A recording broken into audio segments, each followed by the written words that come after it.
Competition hub के video lecture में स्वागत है स्टूडेंट्स।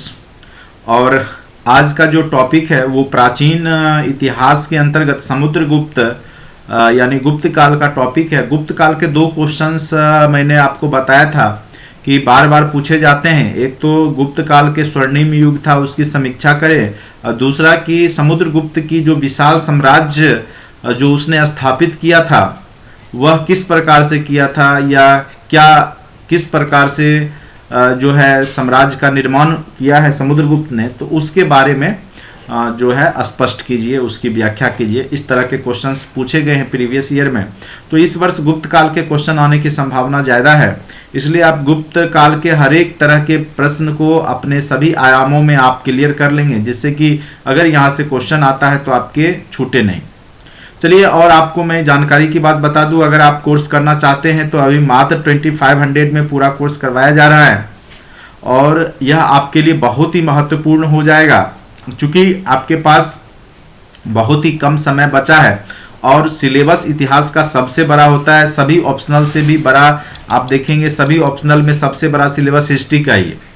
तो यहाँ पे ये आपको जानकारी होना बहुत ज़रूरी होता है कि कौन कौन से क्वेश्चंस पूछे जा सकते हैं और क्या क्या पढ़े और क्या क्या नहीं पढ़े। तो हमारे ऐप में जो कोर्स है उसमें वही चीज़ पढ़ाया गया है जो कि आपके एग्जाम में पूछने की संभावना है या पूछे जाएंगे एकदम।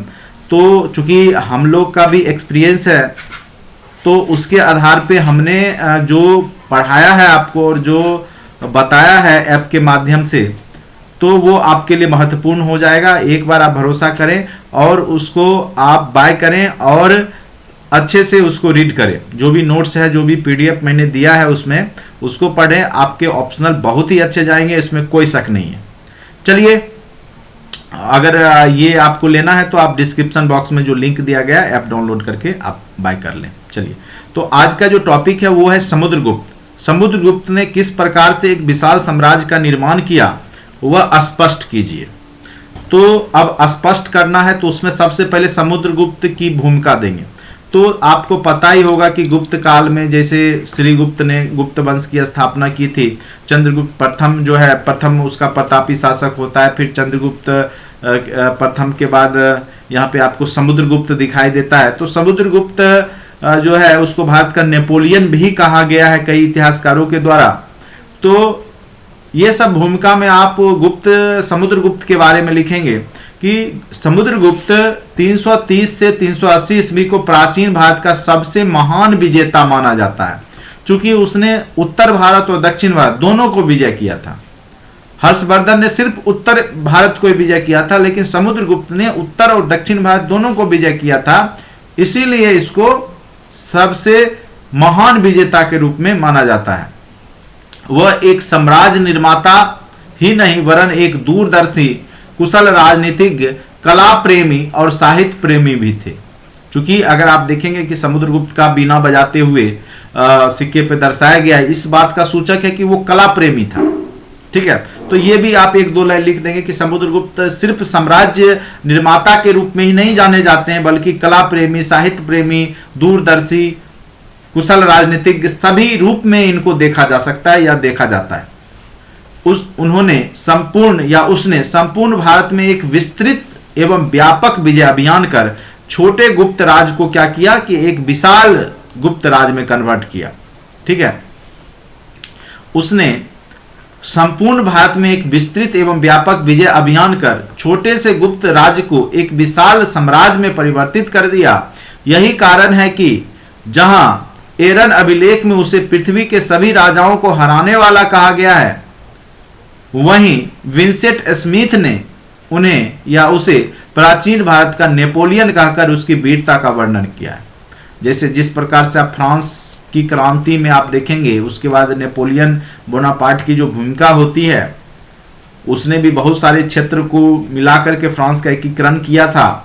तो उसी प्रकार से समुद्रगुप्त ने भी उत्तर और दक्षिण भारतीय राज्यों को विजित करके एक अखंड भारत का दोबारा से, यानी पहले तो मौर्य काल में था, उसके बाद फिर दोबारा से समुद्रगुप्त के समय में जो है समुद्रगुप्त के सामरिक विजयों, मतलब समुद्रगुप्त ने गुप्त काल में एक विशाल साम्राज्य का निर्माण किया था।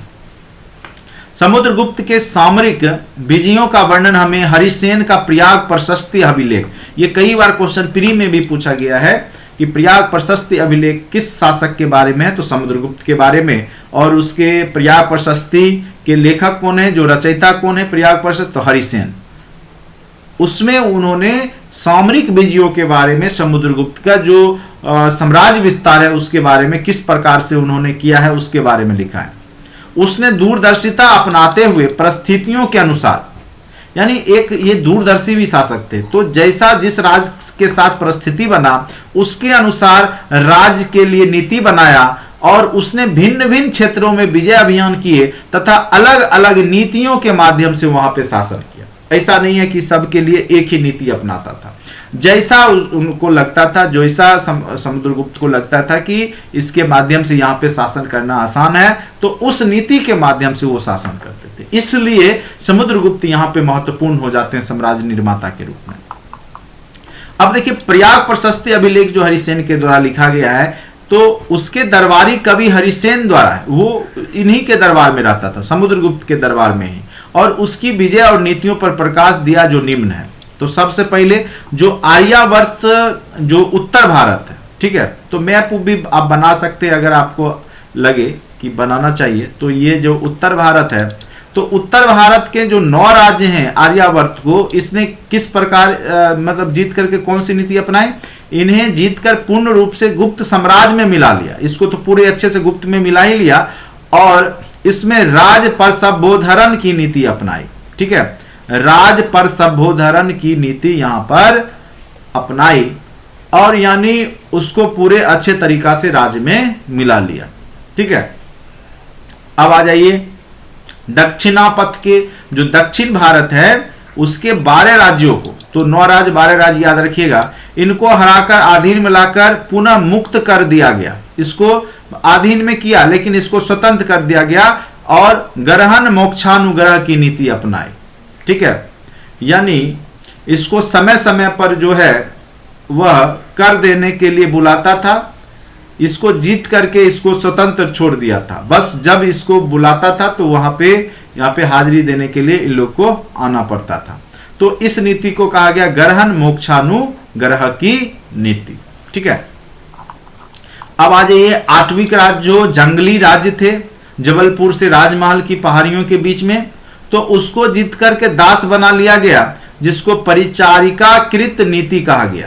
ठीक है, इसके तहत इसको दास बनाया गया, जब जरूरत होता था तब इसको बुलाते थे ये लोग जो समुद्रगुप्त थे। उसके बाद जो अनेक समीपवर्ती जो राज्य थे जैसे असम, नेपाल या समतट जो समुद्री का एरिया है, तो उनके लिए कर देने, आज्ञा का पालन करने, सेवा करने की नीति अपनाई गई। इसे सर्व कर दान करण की नीति कहा गया, यानी जब भी टैक्स इन पे बांधा जाएगा तब तब आकर के ये कर देंगे, दान देंगे।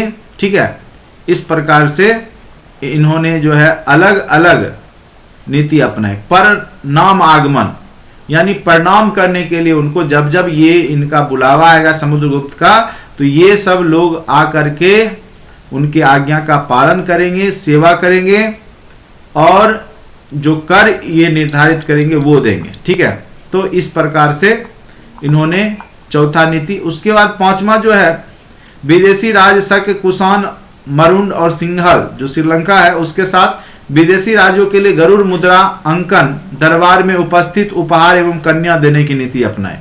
तो ये विदेशी राज्यों को क्या था कि यहाँ पे आना था और दरबार में उपस्थित होकर के गिफ्ट देना था राजा को, और कन्या जो भी लड़कियां थी उसको यहाँ पर पहुंचाने का काम इन राज्यों को दिया गया था, शक, कुषाण, मरुंड, सिंहल आदि। तो इस प्रकार से आप देखेंगे कि 5 यहाँ पर जो क्षेत्र हैं उनके लिए अलग अलग नीति अपना करके समुद्रगुप्त ने यहाँ पर साम्राज्य का विस्तार किया। यानी सबको पूर्ण रूप से अपने अंदर समाहित नहीं किया था अपने राज्य में, बल्कि कुछ को टैक्स के लिए, कुछ को गिफ्ट के लिए, तो किसी को जब जरूरत पड़े उस समय। तो इस प्रकार से उन्होंने विभिन्न नीतियां अपनाई और उन नीतियों के माध्यम से साम्राज्य का विस्तार करके वहां पर शासन किया। उपरोक्त विवरण से यह स्पष्ट है कि समुद्रगुप्त एक महान योद्धा व कुशल सेना नायक थे साथ ही वह एक महान कूटनीतिज्ञ भी थे और इस क्रम में परिस्थितिवश उसने विभिन्न राज्यों के प्रति भिन्न भिन्न नीतियां अपनाई। उसने न केवल भारत को एक राजनीतिक एकता के सूत्र में बांधा बल्कि एक कुशल प्रशासनिक व्यवस्था को कायम कर पूरे साम्राज्य में सुख और शांति की राज स्थापित किया। यानी समुद्रगुप्त का जो काल रहता है भारतीय गुप्त काल में, एक बहुत ही कह सकते हैं कि वहां पे सुख सुविधा युक्त लोगों का जीवन था और समुद्रगुप्त ने अपनी दूरदर्शिता का परिचय दिया था और इसीलिए तो कई इतिहासकार इनको भारत का नेपोलियन भी कहा है और कई इतिहासकार इनको कला प्रेमी साहित्य प्रेमी भी बताते हैं। तो समुद्रगुप्त की व्याख्या इस प्रकार से आप यहाँ पर लिख सकते हैं। ज़्यादा बड़ा टॉपिक नहीं है, हो सकता है यह क्वेश्चन के सब पार्ट में पूछ दे या डायरेक्ट भी पूछे तो 3 से 4 पन्ना आप यहाँ पे लिख पाएंगे क्योंकि यह ज़्यादा बड़ा टॉपिक नहीं है। तो इस वीडियो लेक्चर में इतना ही। अगर आपको अच्छा लगता है लाइक करें, सब्सक्राइब करें और दोस्तों के बीच में शेयर करें। अगर आपको पीडीएफ चाहिए तो आप डिस्क्रिप्शन बॉक्स में लिंक दिया गया है, आप डाउनलोड करें और बाय कर लें। चलिए आज के लिए इतना ही। Thank you so much.